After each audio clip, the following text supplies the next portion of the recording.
ಹುಚ್ಚನ್ಗೆ ಹೆಣ್ಣು ಕೇಳಕ್ ಹೋದ್ರಂತೆ. ಆ ಹೆಣ್ಣು ಕೊಡೋರು ಹೇಳಿದ್ರಂತೆ, ಫಸ್ಟ್ ಇವ್ನು ಹುಚ್ಚು ಬಿಡ್ಸ್ಕೊಂಬರ್ರಿ, ನಾವು ಹೆಣ್ಣು ಕೊಡ್ತೀರಿ ಅಂದ್ರಂತೆ. ಅವನ ಹುಡುಗನ್ ಕರ್ಕೊಂಡು ಡಾಕ್ಟರ್ ಹತ್ರ ಹೋದ್ನಂತೆ. ಡಾಕ್ಟರ್ ಹೇಳ್ದಂತೆ ಆ ಮನೋವೈದ್ಯ, ನೋಡಪ್ಪ ಇವನಿಗೆ ಮದುವೆ ಮಾಡ್ಬಿಡು, ಹುಚ್ಚಿಬಿಟ್ಟ ಬಿಡ್ತೈತೆ ಅನ್ನಂತೆ. ಆಗ್ತೈತೆ ಅಧ್ಯಕ್ಷರ, KPS ಇದು ಹಂಗೆ ಕತೆ ನಮ್ದು. ನಿಮ್ಮ ಸಲಹೆ ಏನು ಈಗ? ಇದು ಅದನ್ನೇ ನಾನು ಹೇಳ್ತೀನಿ, ಅದನ್ನೇ ನಿಮ್ಮ ದಾರಿಗೆ ಬರ್ತೀನಿ ನಾನು. ಇಲ್ಲಿ ಪ್ರಶ್ನೆ ಬಂದಿರೋಂಥದ್ದು, ನಾವು ಇದನ್ನೇ ಚರ್ಚೆ ಮಾಡಿ ಮಾಡಿ ಮಾಡಿ ಪ್ರತಿ ಸರಿನೂ ಹೋದ್ರೆ, ಕಳೆದ ಅಸೆಂಬ್ಲಿಯಲ್ಲಿ ಆಯ್ತು, ಈ ಅಸೆಂಬ್ಲಿಯಲ್ಲಿ ಆಯ್ತು. ತಪ್ಪು ಮಾಡಿದವ್ರಿಗೆ ಶಿಕ್ಷೆ ಏನು? ನೀವು ತಪ್ಪು ಮಾಡಿದರೆ ಶಿಕ್ಷೆ ಏನು? ನೀವು CCTV ಕ್ಯಾಮ್ರಾ ಏನೇನಿದೆ ಎಲ್ಲ ತಗೊಳ್ಳಿ, ಇದಕ್ಕೊಂದು SIT ರಚನೆ ಮಾಡಿ. ಯಾರು ತಪ್ಪು ಮಾಡಿದ್ದಾರೆ ಅವ್ರಿಗೆ ಒಂದು ಇಲ್ಲಿ MLAಗಳ ಮೇಲೆ ತನಿಖೆ ಆಗ್ತೈತೆ, ಮಿನಿಸ್ಟ್ರಿಗಳ ಮೇಲೆ ತನಿಖೆ ಆಗ್ತೈತೆ, CM ಅವ್ರ ಮೇಲೆ ಮೂಢ ತನಿಖೆ ಎಲ್ಲ ಬಂತು. ನಾವೆಲ್ಲ ಹೋಗಿ ನಿಂತ್ಕೊಂಡ್ರಿ ಕಟಕಟೆಯಲ್ಲಿ. ಇವ್ರು ಯಾಕೆ ನಿಂತ್ಕೊಂಡ್ಬಾರ್ದು? ಕಟಕಟೆಯಲ್ಲಿ ಹೋಗಿ ನಿಲ್ಸಿ ಒಂದ್ಸರಿ ಅವ್ರನ್ನ, ಒಂದ್ಸರಿ ಅವ್ರಿಗೆ ಅನುಭವ ಆಗ್ಲಿ. ಆ ಕಟಕಟೆ ಅನ್ನೋದು ಏನ್ ಅನುಭವ ಆಗ್ಲಿ. ಇವಾಗ ಮುಖ್ಯಮಂತ್ರಿಗಳು ಹೋಗಿ ಪೊಲೀಸ್ ಮುಂದೆ ಕೂತ್ಕೊಂಡು ಸ್ಟೇಟ್ಮೆಂಟ್ ಕೊಡ್ಲಿಲ್ವಾ? ನಾವೆಲ್ಲ ಹೋಗಿ ಪೊಲೀಸ್ ಸ್ಟೇಷನ್ ಮುಂದೆ ಸ್ಟೇಟ್ಮೆಂಟ್ ಕೊಟ್ಟಿಲ್ವಾ? ಲೋಕಾಯುಕ್ತ ಮುಂದೆ ನಾವೆಲ್ಲ ಹೋಗಿ ನಿಂತ್ಕೊಂಡಿಲ್ವಾ? ಇವ್ರು ಯಾಕೆ ನಿಂತ್ಕೊಂಬಾರ್ದು? ಅದಕ್ಕೂ ಸ್ವಾಯತ್ತ ಸಂಸ್ಥೆ ಏನಾನ ಇದೆಯಾ ಇದು? ಅಧ್ಯಕ್ಷರೇ, ನೀವು ಏನು ಮಾಡಲೇ ಇಲ್ಲ ಅಂತ ಹೇಳಿದ್ರೆ ದೇ ಆರ್ ಎಸ್ಕೇಪ್ ಆಗ್ತಾನೆ ಇದ್ದಾರೆ ಅವರು. ಎಸ್ಕೇಪ್ ಆಗಬಾರ್ದು ಅಂದ್ರೆ ನೀವು ಅದು ಆಗಿದೆಯೋ, CCTV ಕ್ಯಾಮ್ರಾ ಸರಿ ಇದೆಯೋ ಇಲ್ಲೋ ಅದು ಬೇರೆ, ಅದನ್ನ ಮಾಡಬೇಕು. ಅಲ್ಲಿ ಯಾರು ತಪ್ಪಿತಸ್ಥರು ಅಂತಾರ ಆಗ್ತಾರೋ ಅವ್ರಿಗೆ ಇಂಪೀಚ್ಮೆಂಟ್ ಮಾಡಿ, ಇಲ್ಲಿ ಕರೆದು ಇಲ್ಲಿ ನಿಲ್ಸಿ, ನಿಮ್ಮ ಮುಂದೆ ನಿಲ್ಸಿ, ಅವ್ರನ್ನ ನಿಲ್ಸ್ಬಿಟ್ಟು ಅವ್ರಿಗೊಂದು ಪನಿಷ್ಮೆಂಟ್ ಆಗಲಿ. ಆಮೇಲೆ ನೋಡಿ ಸರಿ ಹೋಗ್ತೈತೆ. ಇದು ಅಟ್ಲೀಸ್ಟ್ ಒಂದು 60% ಆದ್ರೂ ಸರಿ ಹೋಗ್ತೈತೆ. ನಾನು ಕಳೆದ ಬಾರಿನೇ ಹೇಳಿದೆ, ನಾನು UPSC ಮಾದರಿ ತಂದ್ಬಿಡಿ ಅಂತ ಹೇಳಿ. UPSC ಮಾದರಿ ತಂದ್ಬಿಟ್ರೆ ಈ ಸಮಸ್ಯೆನೇ ಬಗೆಹರಿದೋಗ್ತದೆ. ಅದಕ್ಕೆ UPSC ಮಾದರಿನ ತಂದು ಅದನ್ನ ಸರಿ ಮಾಡಿ ಅಂತ ನಾನು ಹೇಳ್ತಾ ಇದ್ದೀನಿ. ಈಗಾಗಲೇ ಸದನ ಸಮಿತಿ ನೇಮಕ ಮಾಡಬೇಕು ಅಂತಾನು ತಾವು ಸಲಹೆ ಕೊಟ್ಟಿದ್ರ, ನಾನು ಸ್ವಾಗತ ಮಾಡ್ತೀನಿ ಸಮಿತಿ ಮಾಡೋಂಥಕ್ಕೆ. ಆದ್ರೆ ನೀವು ಸಮಿತಿ ಮಾಡಿ ಅದರಿಂದ ಏನು ತಿರ್ಗಾ ಇದೇ ಪ್ರಶ್ನೆನೆ. ಆ ಸಮಿತಿ ಏನ್ ರಿಪೋರ್ಟ್ ಕೊಡ್ತೈತೆ? ಇದೆ ಇಷ್ಟೇ. ಇವಾಗ ಕೃಷ್ಣ ಬೈರೇಗೌಡರು ಹೇಳಿದ್ರಲ್ಲ, ಅಷ್ಟೇ ಬರೋದು. ಅದನ್ನು ಇದು ಸ್ವಲ್ಪ ಇಂಪ್ರೂವ್ ಆಗ್ತೈತೆ. ಅದರಿಂದ ಇಲ್ಲಿ ತನಿಖೆ ಆಗ್ಬೇಕು. ಇಲ್ಲ ರಿಟೈರ್ಡ್ ಜಡ್ಜ್ ಸೂಪರ್ವೈಸರ್ ನಲ್ಲಿ SIT ಮಾಡ್ತಿರೋ, ಸಿಟ್ಟಿಂಗ್ ಜಡ್ಜ್ ಇಂದ ಮಾಡ್ತಿರೋ, ಅದು ಸರ್ಕಾರಕ್ಕೆ ಸಂಬಂಧಪಟ್ಟಿದ್ದು.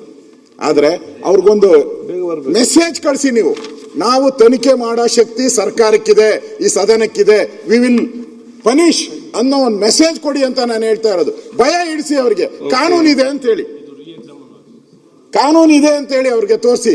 ಮೋರ್ ಪವರ್ಫುಲ್, KPS ಗಿಂತ ಪವರ್ಫುಲ್ ಸದನ ಅನ್ನೋದನ್ನ ತೋರಿಸಿ, ಸರ್ಕಾರ ಅನ್ನೋದು ತೋರಿಸಿ. ಅದಕ್ಕೋಸ್ಕರ ನಾನು SIT ಅನ್ನ ರಚನೆ ಮಾಡಿ, ಅದರ ಬತ್ತರಲ್ಲ ತಪ್ಪಿತಸ್ಥರು ಅವ್ರು ಯಾರಿದ್ದಾರೆ ಅವ್ರನ್ನ ನೀವು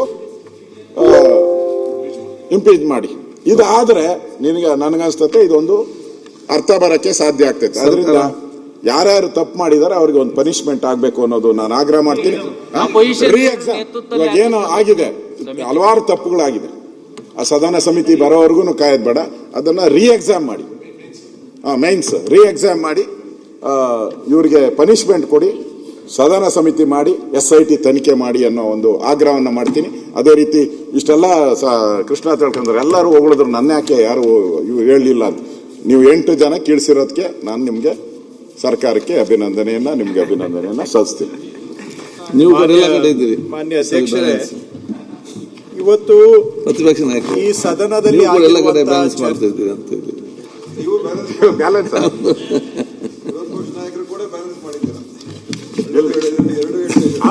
ಇಲ್ಲ ಅಂದ್ರೆ ಇಲ್ಲ, ನಾನು ಸುಮ್ಮನೆ ಅವ್ರು ಹೇಳಿದ್ ಕೇಳಿದೆ. ನಾನು ಲಾಸ್ಟ್ ಟೈಮ್ ಹೇಳಿದೆ ಯಾರು ಇರ್ಲಿಲ್ಲ ಉತ್ತರ ಕೊಡಕ್ಕೆ. ನಾನು ಹೇಳಿದೆ ಊರಿಗೆ ಒಬ್ಳೆ ಪದ್ಮಾವತಿ ಇದರಪ್ಪ ಉತ್ತರ ಕೊಡ್ತಾರೆ ಅಂತ ಹೇಳಿದೆ. ಅಲ್ಲ ಇವ್ರಿಗೆ ಕೃಷ್ಣಗೆ. ಆಮೇಲೆ ಅವ್ರು ನೋವು ಮಾಡ್ಕೊಂಡ್ಬಿಟ್ರು, ಬಹಳ ನೋವು ಮಾಡ್ಕೊಂಡು, ಏನಣ್ಣ ನನಗೆ ಪದ್ಮಾವತಿಗೆ ಯಾಕೆ ಹೋಲಿಸ್ತೀಯ? ಆ ಸಿನಿಮಾದಲ್ಲಿ ಯಾರೋ ಬೇರೆ, ಅದಕ್ಕೆ ಇಲ್ಲ ಊರಿಗೊಬ್ರು ಗೌಡ್ರು ಅಂತ ಹೇಳಿದೆ. ಸರಿ ಇದೆ ಅಣ್ಣ ಅಂತ ಹೇಳಿದ್ರು, ಅದಕ್ಕೆ ಹೇಳಿದ್ದೀನಿ ಅಷ್ಟೇ. ನಿಮಿಷ. ಈಗ ಇವ್ರು ಹೇಳಿದ್ರು ತಪ್ಪು ಯಾರ್ದು ಅಂತ ಗೊತ್ತಾಗ್ಲಿ, ತಪ್ಪು ಯಾರ್ದು ಅಂತ ಅಂದ್ರೆ ನಂಗೊಂದು ಜ್ಞಾಪಕ ಬರ್ತದೆ. TP ಕೈಲಾಸ ಮಿತ್ರಲ್ಲ, ಅವರು ತುಮಕೂರ್ಗೆ ಹೋಯ್ದ್ರಂತೆ. ಒಂದು ಡ್ರಾಮಾ, ನಿಮಗೆ ತೆಲುಗು ಬರೋದ್ರಿಂದ ಹೇಳ್ತಾ ಇದ್ದೀನಿ. ಡ್ರಾಮಾ ಹೆಸರು ತಪ್ಪು ಎವರದಿ ಅಂತ, ತಪ್ಪು ಯಾರ್ದು ಅಂತ. ಹಾಪ್ಲೆಸ್ ಡ್ರಾಮಾ ಅಂತದು. ಕೈಲಾಸಂಗೆ ಕೋಪ ಬಂದ್ಬಿಡ್ತು. T P Kailasam was A great man. He was called Bernard Shah of Karnataka. ಆ ರೀತಿ ಕೊನೆಗೆ ಆ ಹೀರೋ ಬಂದು ಬನ್ನಿನ ಹರ್ಕೊಂಡು ತಪ್ಪು ಎವರದಿ ಅಂತ ಓಡಾಡ್ತಾನೆ. ಕೈಲಾಸಂ ಎದುರು ತಪ್ಪು ನಾದಿ WHS వచ్చింದೇನೆ, ಕಾಸು ಕೊಟ್ಟು ಬಂದಿದ್ದೇನೆ, ನಂದು ತಪ್ಪು ಅಂತ. ಸರ್ಕಾರದ್ದು ನಮ್ದೆಲ್ಲರದು ಕೂಡ ತಪ್ಪು ಅಂತ ನೀವು ಹೇಳೋದು ನಿಜ. ಅದು ಅಲ್ಲ, ಅದು ನೀವು ಹೇಳೋದು ಸತ್ಯನೂ ಕೂಡ. ಹೇಳ್ತೇನೆ ಯಾಕೆ ಅಂತ ಹೇಳ್ತೇನೆ. ನೀವು ಹೇಳೋದು ಸತ್ಯ ಇದೆ, ಈ ವಿಷಯದಲ್ಲಿ ಇದೆ. ಹೇಳ್ತೇನೆ ಯಾಕೆ ಅಂತ ಆಮೇಲೆ ಹೇಳ್ತೇನೆ. ಮಾನ್ಯ ಅಧ್ಯಕ್ಷರೇ, ಈಗ ಸದನದ ಚರ್ಚೆಯನ್ನ ಸರ್ಕಾರ ಅಂತೂ ಗಂಭೀರವಾಗಿ ತಗೊಂಡಿದೆ. ಇದನ್ನ